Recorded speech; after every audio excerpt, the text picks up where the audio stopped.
Futurs Médias. C'est parti pour le sommaire de cette édition avec le gouverneur de Dakar qui décrète la fermeture des bars, discothèques et autres salles de spectacle pour 3 mois. Les forces de sécurité vont veiller au respect des gestes barrières dans les restaurants. Leur présence sera également systématique au niveau des plages.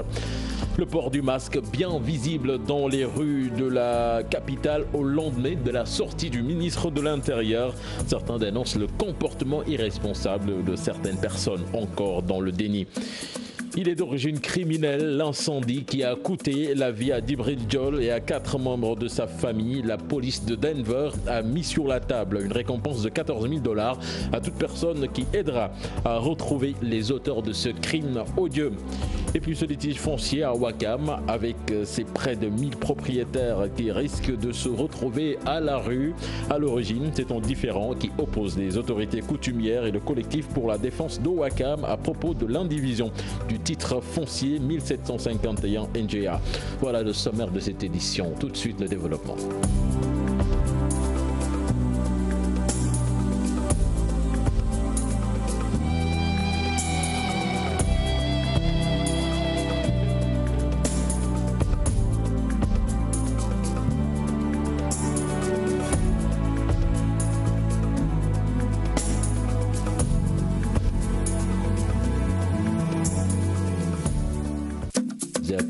Tout d'abord à Médina, Bangol, c'est dans le département de Linguère. 2 bébés ont péri dans un bassin. Ils avaient profité de l'absence de leurs parents pour faire irruption dans le périmètre maraîcher. Les corps sans vie plutôt ont été acheminés à l'hôpital Maguetlo où une autopsie a été effectuée.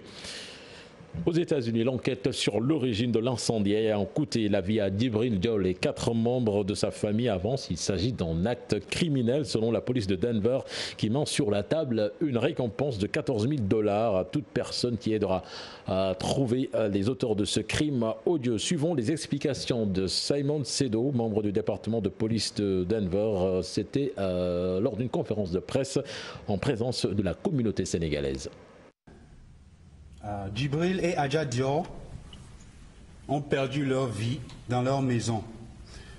Leur petite fille de 3 ans a aussi perdu sa vie. Ils ont tous été tués dans le feu. Avec Hassan Dior et sa fille, une petite fille de 3 ans qu'on appelle Awa Beye. Le feu a été activé dans la 53e rue North Truckee, la rue de Denver, dans les environs de 2h30 du matin.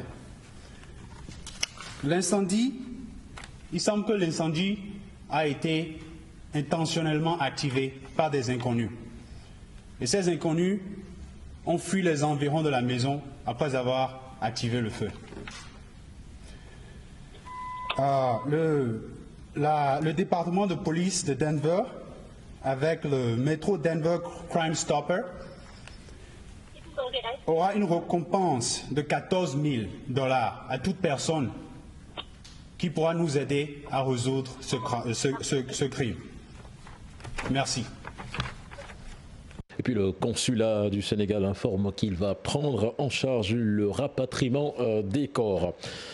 Retour à Dakar avec le gouverneur de la région de Dakar qui informe de la fermeture des bars et discothèques et autres salles de spectacle pour une durée de 3 mois. Le contrôle systématique du respect des mesures barrières dans les restaurants par les forces de sécurité. On parle également de la présence systématique des forces de l'ordre au niveau des plages. Les Dakarois ont bien porté le masque dans les rues au lendemain de la sortie du ministre de l'Intérieur et certains ont déploré le comportement irresponsable de certains citoyens qui font dans le déni. C'est un reportage signé Maïmouna Ndiaye et Ahmadouba. Depuis l'apparition de la Covid-19 au Sénégal, Biram ne sort pas sans son masque. Pour lui, c'est une question de vie. Le Sénégal doit avoir conscience de cela. Surtout de respecter les mesures de barrière, la distanciation, 1 mètre, surtout. Franchement, c'est très important. Ça permet de ne pas disperser le virus. Aboubacar Sow aussi n'a pas attendu la flambée des cas pour respecter les mesures barrières.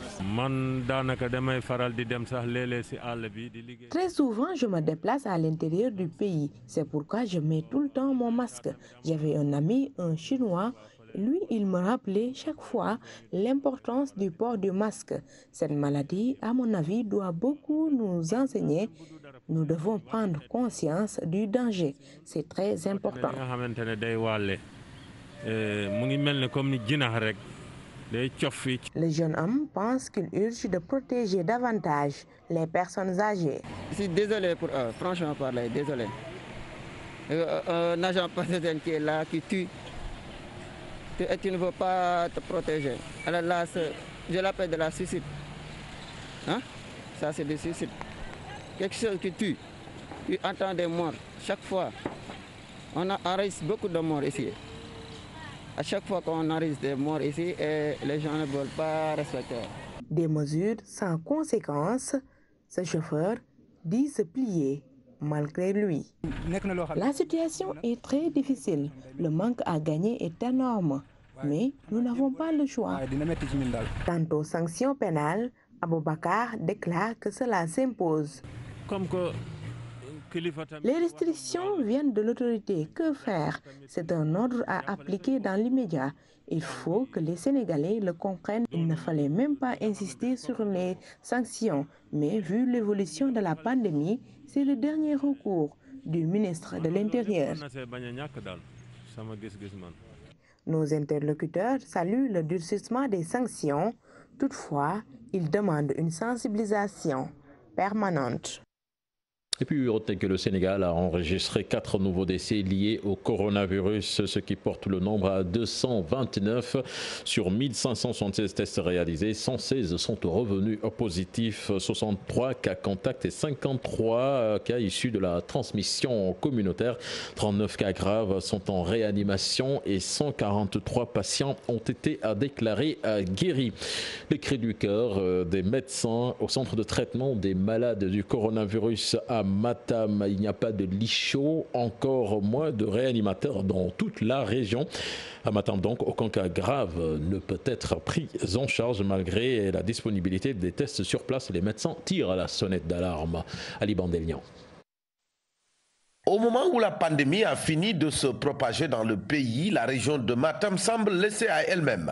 Depuis l'apparition du premier cas de la Covid-19 le 2 juin dernier, le centre de traitement souffre d'un manque d'équipement. En termes clairs, aucun cas grave ne peut être pris en charge dans Matam. Dans toute la région, il n'existe pas de réanimateur, encore moins de lits chauds. La preuve, le premier cas grave reçu dernièrement à Ourossogui, un jeune de 24 ans, a tout simplement rendu l'âme. Pour l'instant, jusqu'à présent, nous n'avons pas eu de cas graves au niveau du CTE de Matam. Nous avons eu 2 cas symptomatiques modérés et les autres, c'est des cas symptomatiques simples et même parfois asymptomatiques. On a besoin d'être renforcé en personnel, on a besoin d'être renforcé en équipement. Jusqu'à présent, nous n'avons pas encore reçu de lits chauds, nous n'avons pas encore reçu de réanimateurs. Donc, ça pose un problème pour la gestion des cas graves. Jusqu'à présent, nous ne pouvons pas encore prendre en charge des cas graves parce qu'il n'y a ni réanimateur, ni lit chaud au niveau de toute la région de Matam. Toutefois, il faut relever que depuis l'arrivée des appareils au labo de Matam, il n'est plus besoin d'aller jusqu'à Touba pour faire les tests Covid-19. Un laboratoire qui lui aussi souffre d'un sous-effectif et de manque criard d'équipement.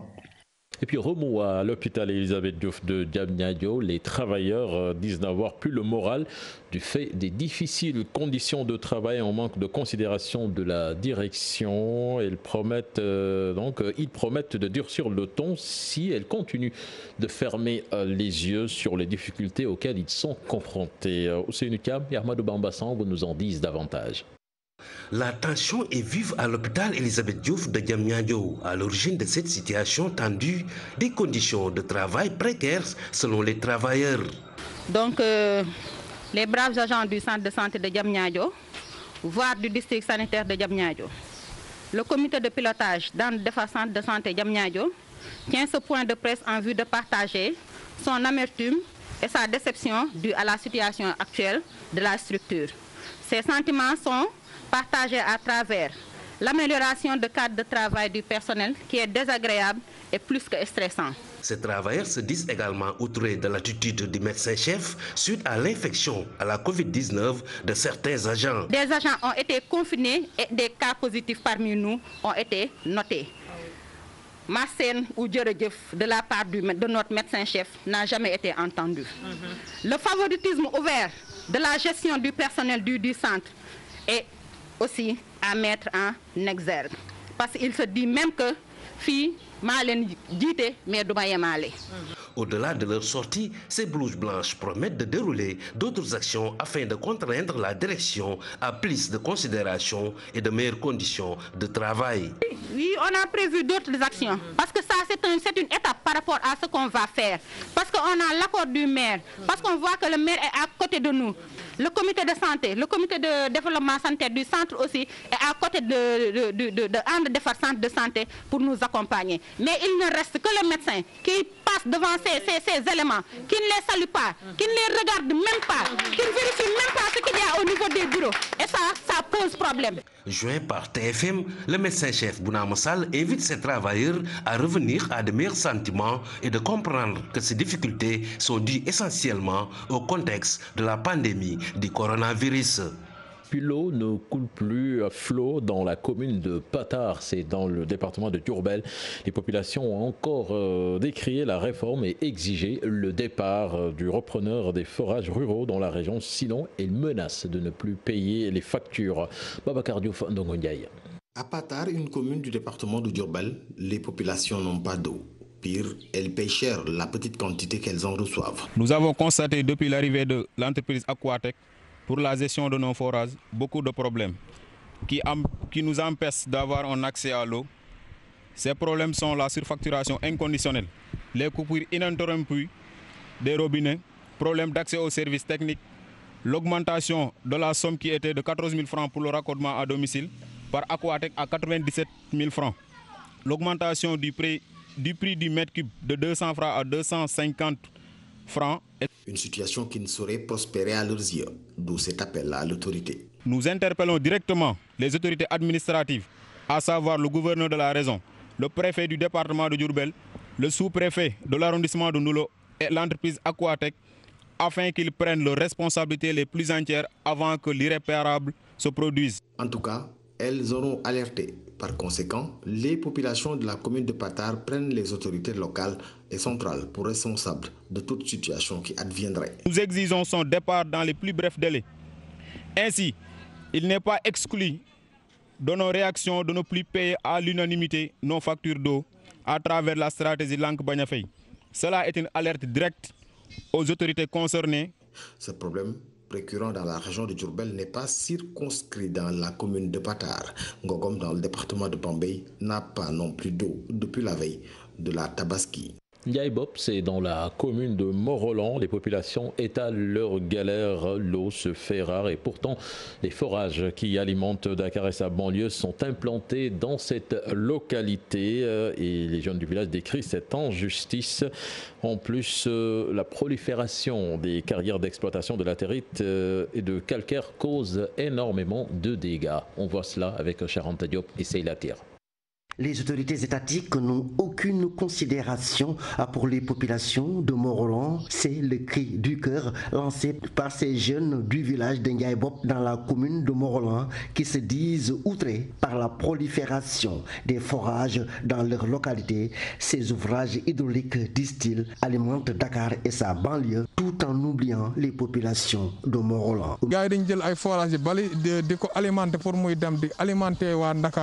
Les forages sont implantés ici à Morolan. Ces forages alimentent Dakar et sa banlieue. Et nous, Morolandais, nous avons soif. C'est catastrophique. C'est catastrophique là-bas, quoi. Très en colère, ces jeunes de Ndiaye-Bop ne décolèrent pas contre les entreprises qui s'activent dans l'exploitation de la latérite dans cette zone, ce qui justifie pour eux la nécessaire révision du code de l'environnement. Il y a ici des carrières qui exploitent le calcaire et la latérite. Ces exploitations nous ont causé beaucoup de dommages. Les gens du village sont tous malades. Nous suñu poumon yi dañuy créer ay feebar. Pire encore, vous avez vu, il n'y a pas de route à Morolan. Morolan amul sax latérite bu baax. Waa Morolan ñi ngi jànkoonte problème yu mel noonu ci biir dëkk bi. Dans ce village de Ndiaye Bop, le port du masque est obligatoire. Chaque jour, ces jeunes sillonnent les différents villages de Morolan pour sensibiliser les populations sur les dangers du coronavirus. Vous l'annoncez dans les titres de cette édition, près de 1000 propriétaires à Ouakam risquent de perdre leur maison à cause d'un différend entre les autorités coutumières et le collectif pour la défense de Ouakam. Ce dernier s'oppose à la levée de l'indivision du titre foncier 1751 NGA à côté du monument de la Renaissance africaine. On écoute les explications de Maître Youssoufa Kamara, avocat des familles, interrogé par Pape Faraning et Ahmadouba. Étant donné, après avoir constaté que le titre foncier 1751 NGA est occupé par 966 familles, on a fait un procès verbal avec un géomètre qui est parti. Ils nous ont fait le terrain pendant pratiquement un mois pour recenser l'ensemble des lots, construits et non construits. Donc 966 familles, il faut les régulariser. Voilà des gens qui ont investi, parce que vous faites ce titre foncier, vous verrez des immeubles qui coûtent des centaines de millions. Il y a des immeubles 3-4 étages. Il y en a qui ont investi 60 millions, 70 millions. Ce sont des Sénégalais comme tout le monde, mais ces Sénégalais, ce sont des Sénégalais d'une haute catégorie en raison du fait qu'il y a cette indivision et il y a un problème de morcellement. C'est pour cela qu'on a demandé la main levée de l'indivision. Mais depuis qu'on a demandé la main levée de l'indivision, on avait demandé également le lotissement. Du point de vue administratif, c'était acquis. Il y a une frange qui s'est levée un bon matin pour dire nous sommes de Ouakam, des anciens professeurs d'université, sont réveillés un bon matin pour remettre en cause le pouvoir des autorités coutumières de Ouakam, ce qui n'est pas normal. Et puis le chef de l'État a été ce samedi à Kaolack, plus précisément à Medina Baye, pour présenter ses condoléances suite au rappel à Dieu du Khalif Cheikh Ahmed Tidiane Niasse.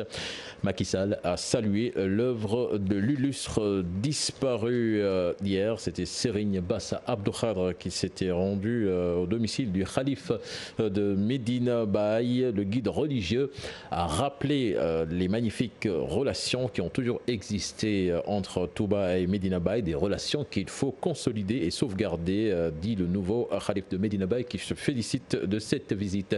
Ibrahima Diamé Faligay.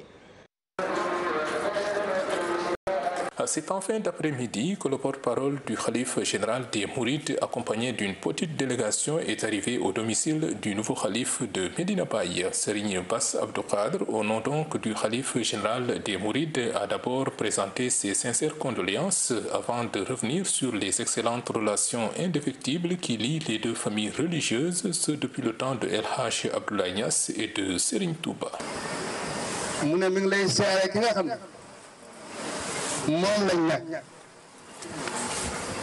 C'est une grosse perte pour nous et je tiens vraiment à rendre hommage à cet illustre disparu, mais nous rendons grâce à Dieu. Les relations entre Touba et la famille Niassène datent de très longtemps, depuis le temps de Mam El Hadj Abdoulaye Niasse et du fondateur du mouridisme.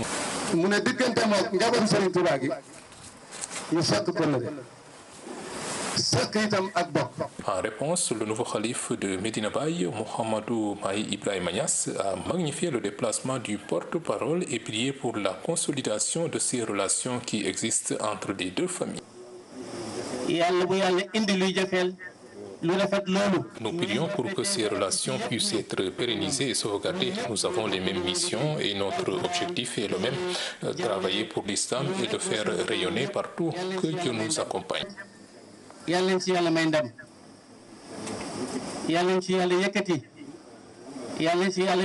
L'arrivée de Serigne Bass Abdou Khadre au domicile de Magnas a coïncidé avec la présence du maire de Kaolack sur place. Maria Massar, elle aussi, était venue pour présenter ses condoléances au nouveau calife après avoir été reçu par l'imam de la grande mosquée de Medina Baye chez lui. Les deux guides religieux ont formulé des prières pour Madame le maire et sa délégation. Et puis en sport, les travaux de la pose dans gazon synthétique à Maniang-Soumaré de Thiès ont été lancés ce samedi. Une réhabilitation financée par la Fédération sénégalaise de football grâce au fonds Forward de la FIFA. Les travaux vont durer 4 mois. Et puis Chernoy a laissé à Guingamp Real Mendy qui signe aux Servettes de Genève. Et puis en basket, Gorgui Sidian qui retrouve des couleurs en NBA. On voit cela dans cet élément signé Chersadi Boudiara. Dans les tuyaux depuis quelques semaines, le transfert d'Arial Mendy au Servette Genève est officiel. Le défenseur gaucher de 25 ans a paraphé un contrat de 2 saisons en provenance de Lens en France. Arial Mendy, formé à l'Institut Djambar, qui débute une nouvelle aventure en Suisse, va également découvrir l'Europa League. Cheikh Ndoye est lui à la recherche d'un club. Libre de tout contrat, le milieu de terrain de 34 ans est à laisser à Guingamp en Ligue 2 en France. Cheikh Ndoye, qui sort d'une saison blanche, espère un test concluant pour continuer sa carrière de footballeur. Le club turc Galatasaray ne lâche pas Cheikhou Kouyaté. Les dirigeants de l'équipe stambouliote ont même eu des discussions avec l'agent du capitaine de l'équipe nationale du Sénégal. Réussiront-ils à convaincre le polyvalent footballeur de rejoindre son compatriote Mbaye Diagne? Cheikhou Kouyaté, 35 matchs cette saison en Première Ligue et sous contrat jusqu'en 2022 avec Crystal Palace. Crépin Diatta et Club Bruges débutent la défense de leur titre de champion de Belgique par une défaite. À domicile, Crépin et son compatriote Youssouf Badji titulaire ont courbé l'échine devant Charleroi sur le score d'1-0. Élimination fatale en Ligue des Champions pour Maurizio Sarri. L'entraîneur de la Juventus sorti par Lyon en 8e de finale est remercié par ses dirigeants ce samedi. Sarri n'est resté à la tête de la Juventus qu'une saison avec un titre de champion d'Italie. Les noms de Pochettino, Simone Inzaghi et Roberto Mancini sont avancés comme probables successeurs. Basket NBA, les Memphis Grizzlies et Gorgui Sy Dieng s'accrochent à la qualification aux playoffs dans la conférence Ouest. Après 4 revers depuis la reprise du championnat nord-américain, Memphis 8e, menacé par les poursuivants, s'est relevé face au Oklahoma Thunder 121-92. Gorgui Sy Dieng, qui jouait seulement son 2e match dans la bulle d'Orlando, s'est fendu d'une belle ligne de stats. 12 points, 7 rebonds. Kersadi Boudiara, finalement, c'est Andrea Pirlo qui a été choisi pour coacher la Juventus de Turin la saison prochaine. Voilà, c'était tout pour ce 20h. Prochain rendez-vous pour l'information, ce sera à 0h avec le tout en images. Excellente suite de programme en compagnie de la TFM. Au revoir.